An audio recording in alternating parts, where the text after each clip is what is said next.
2019 मध्ये आम्ही tiger safari केली होती ताडोबामध्ये पहिल्यांदाच. तिथे आम्ही जोग सेंटरला राहिलो नागपूरला आणि नंतर आम्ही तिथून चंद्रपूरला ताडोबा सफारीसाठी निघून गेलो. आमची ही पहिलीच सफारी होती त्यामुळे फार उत्सुकता होती. कारण यापूर्वी ताडोबामध्ये आम्ही कधीही सफारी केली नव्हती.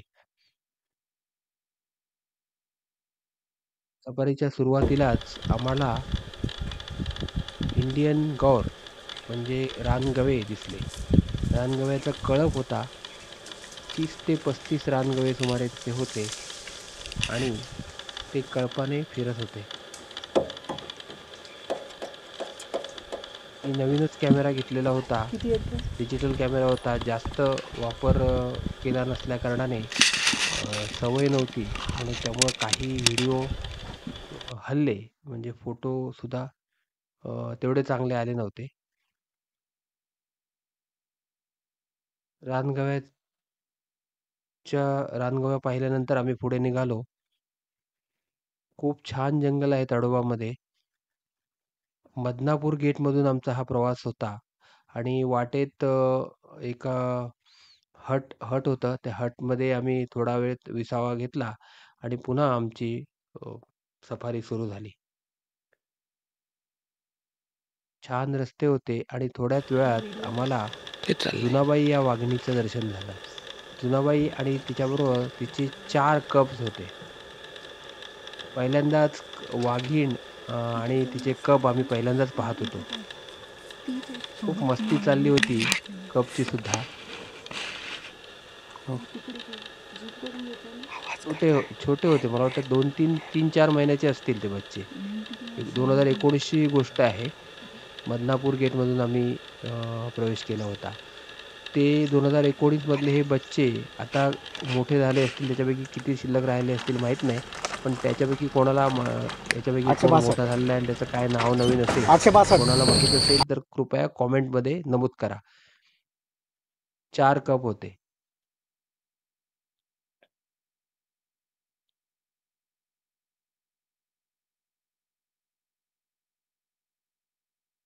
म्हणजे आता ते 2025 चालू आहे म्हणजे 5 वर्षाचे झाले आहेत ते कप. त्याच्यापैकी किती शिल्लक आहेत माहीत नाही. पहिल्या ट्रिपला आम्हाला एवढंच पाहायला मिळालं.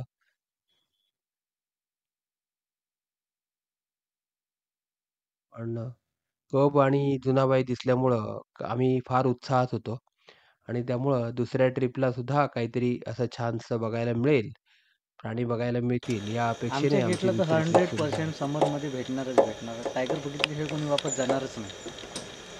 ओके. आणि ताडोबा कधीच निराश करत नाही. त्याप्रमाणे या दुसऱ्या ट्रिपमध्ये सुद्धा आम्हाला वाघाचं दर्शन घडलं. विचारलं. आम्ही गेले काही कुठे? जीप थांबल्या होत्या म्हणून आमची जीप तिथे थांबवली. रस्त्यावर आम्ही बराच वेळ वाट पाहत होतो.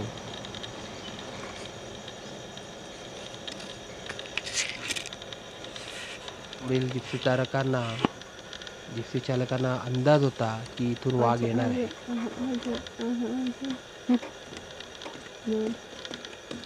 आजा आजा. हं. आई गा आहे का, आहे का? आई गा.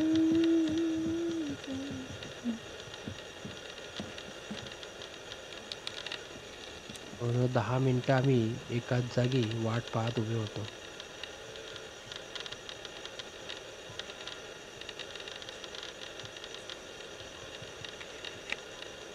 पीछे से हाँ?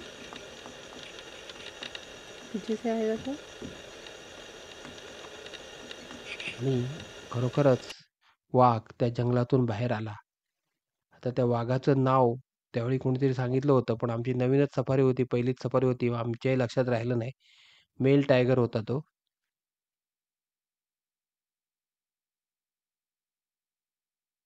खूप रुबाबदार चालत आमच्या समोरून, आमच्या जिप्सी समोरून निघून गेला.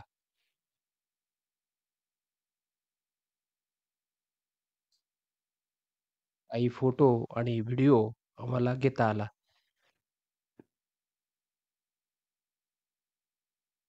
आमच्या अगदी समोरून गेला. सुयोग आमचा पाहत होता वाघाला टक लावून.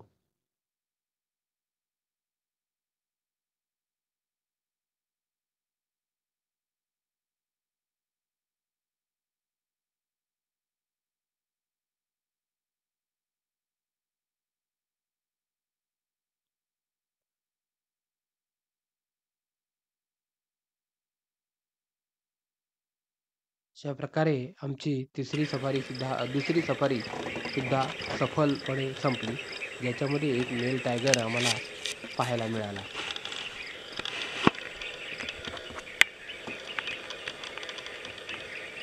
दुसऱ्या दिवशी तिसरी सफारी होती आमची सकाळी आणि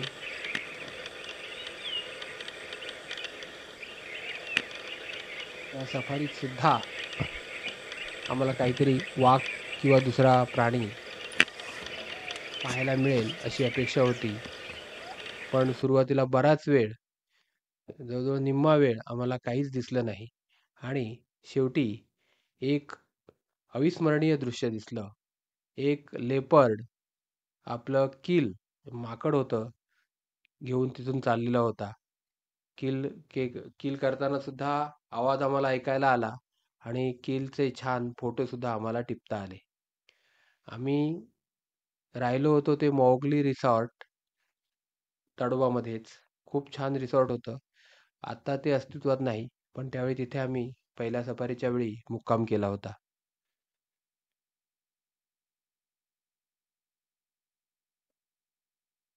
त्या सफारीच्या खूप आठवणी आहेत आणि त्याचे काही फोटो सुद्धा आम्ही काढलेले होते. ते अजूनही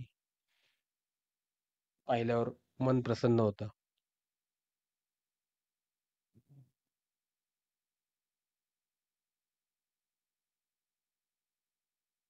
आमच्या पहिल्या ताडोबा ट्रिपमध्ये 3 सफाऱ्या केल्या आणि 3ही सफारीमध्ये आम्हाला वाघ आणि लेपर्ड पाहायला मिळाले. नंतर आम्ही लोक बिरादरी प्रकल्प जो हेमलकसाला आहे तिथे गेलो. डॉक्टर प्रकाश आमटे आणि मंदाकिनीताई आमटे यांनी उभारलेला हा प्रकल्प आहे आणि तो प्रकल्प आम्ही बघण्यासाठी तिथे गेलो होतो.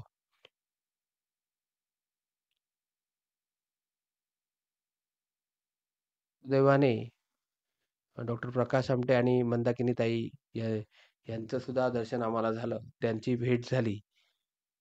अतिशय विनम्र स्वभावाचे त्यांचं संपूर्ण कुटुंबीयच आहे. त्यांच्या कुटुंबियासमवेत सुद्धा आमची भेट झाली. खूप छान वाटलं.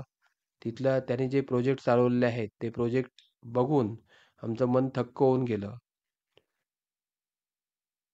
हेमलकसाचा दौरा आटपून आम्ही चंद्रपूरला मुक्कामाला आलो. हिराई म्हणून तिथे रेस्ट हाऊस आहे. तिथे मुक्कामाला थांबलो आणि नंतर दुसऱ्या दिवशी मुंबईला प्रयाण केले. अशा प्रकारे ताडोबाचा हा दौरा अतिशय संस्मरणीय झाला.